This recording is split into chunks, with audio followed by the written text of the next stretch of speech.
Hello, this video is about portfolios.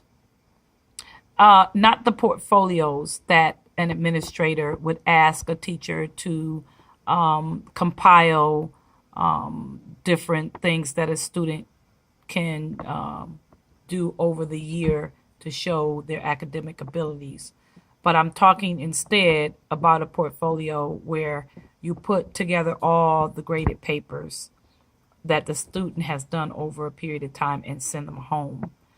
So in that case, I guess it really isn't called a portfolio technically, but I'm going to give it that name. But all I did was I took a piece of construction paper. This week is pink, folded it in half. And then if you can see, I put my name here, my room number under here. You will see the student's name. And then at the top on the pink sheet on the portfolio, you'll see the school's name. But I think this is important for educators to do, to send home the students' work periodically. For me, it's every 2 weeks. That way you give the parent an opportunity to help the child before progress reports are put out, before the report card is created. Then that way they get a chance to not just see the progress, but see the work that you're doing or that the students are doing.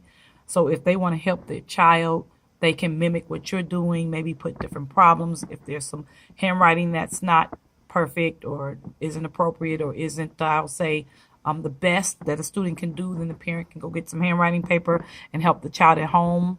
In some cases, parents will do these kind of things. In other cases, we already know some parents are not going to do it. But for me, I try to give parents every opportunity to do whatever it is they can do for their child, because really it is a partnership that we work together. The parent is the first educator, and we're just assisting them in educating their children. That's just the way I see it. So if you look at my form, if you look at the portfolio, on top of it is a form that I created. At the top of the form, where I have it blacked out, would be the school's name, the school's address, the city and state, the phone number, and then the principal's name.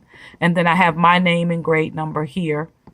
Right now, I'm a first grade teacher, and that shows my room number. Of course, the child's name goes here. But the name of the form that I created was called the Parent Notification Letter / feedback form. So it's kind of 2 in 1.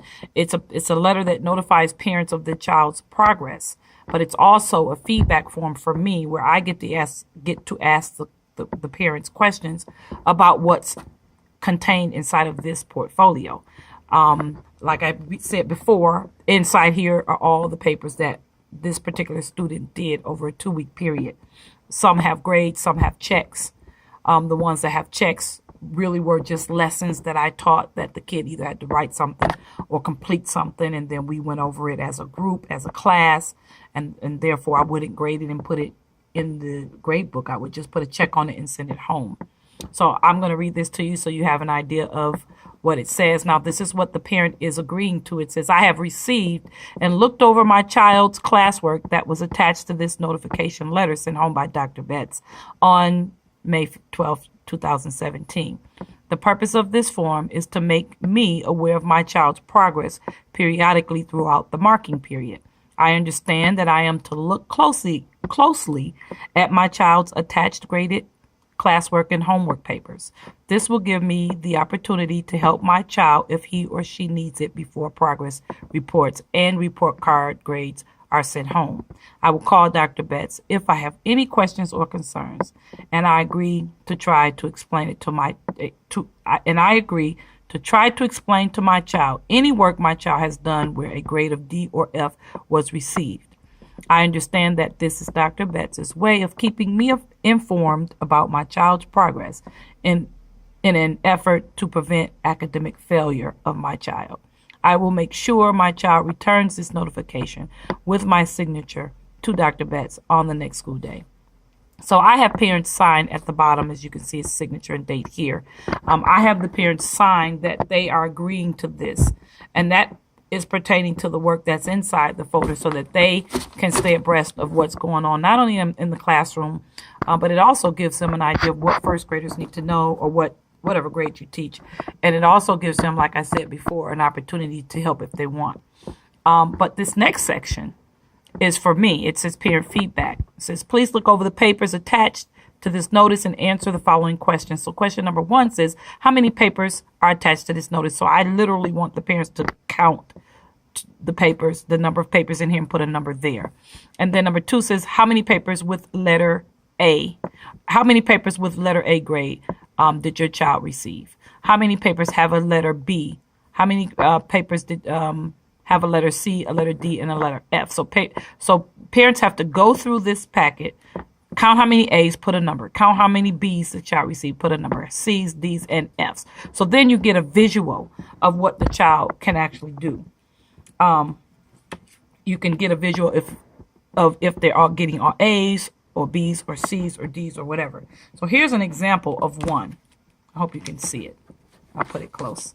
I've covered up the name so that we don't violate any child's right, but you can kind of see some of the numbers. There were 90 papers that were given. 25 were A's, 8 were B's, 1 was C, 3 were D's, and 2 were F's. And then when they add them up, it really should have equaled. Well, there were checks on the papers too. 51. That last question says how many papers had checks on them. That's question number 7 right here. So as I said before, we put checks on papers that we're not grading. We're just going over. It's like a lesson that you're giving, but students still have to complete, paperwork or worksheets or whatever. So these numbers should add up to 90. If you can look at it, the top number says there's 90 papers. So all these other numbers should add up to 90. The 25 plus the 8 plus the 1 plus the 3 plus 2 plus the 51 should equal 90. But I really don't worry about, any of that as far as the numbers. I just want to know that parents have looked over the papers, attempted to their best ability to figure out where does their child lie, and then sign and return the paper. And if you can see, this particular kid is getting mostly A's.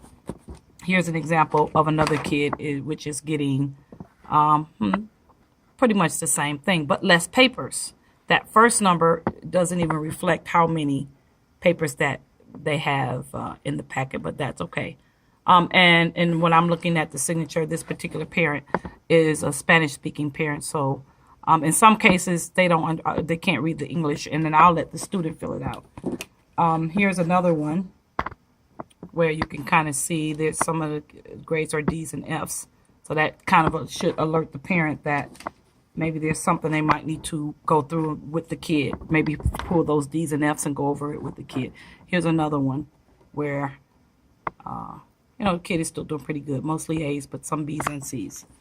Okay, also at the bottom of this form right here, or at least number 8, says your child's behavior grade is, and that is a section for me to fill out, from excellent to satisfactory to needs improvement.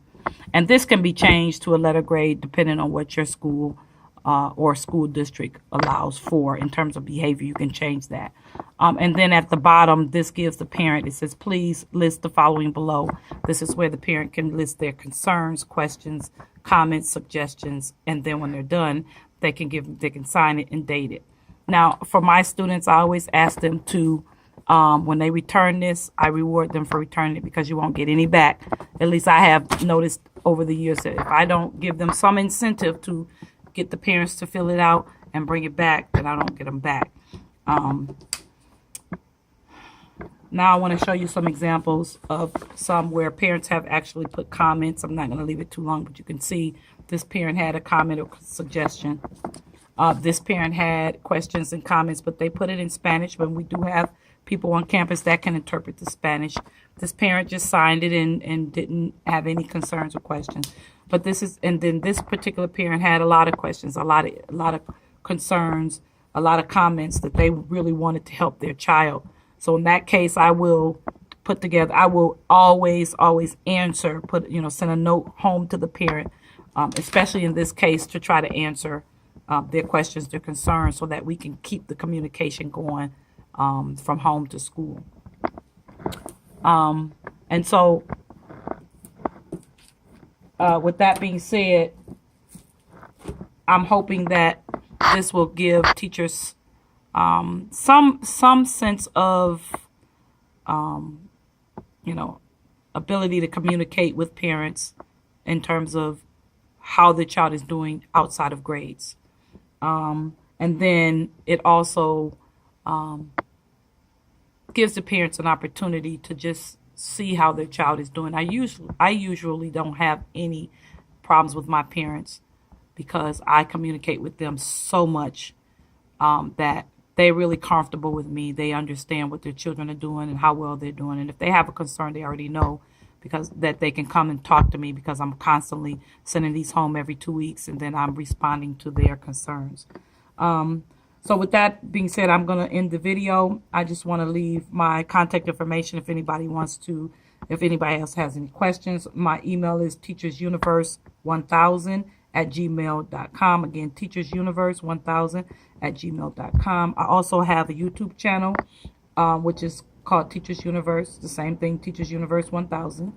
I also have a Twitter page as well. So I will eventually begin to my goal for all of this is to start putting together professional developments for teachers. And so at this point, I haven't started it. I would love to give educators my 25 years of experience, any questions, concerns, and then I will be putting together a specific series such as differentiated instruction, classroom management, centers, and a whole host of other subjects. But also, if you need any assistance, please email me. Once again, teachersuniverse1000@gmail.com. Thank you so much for listening.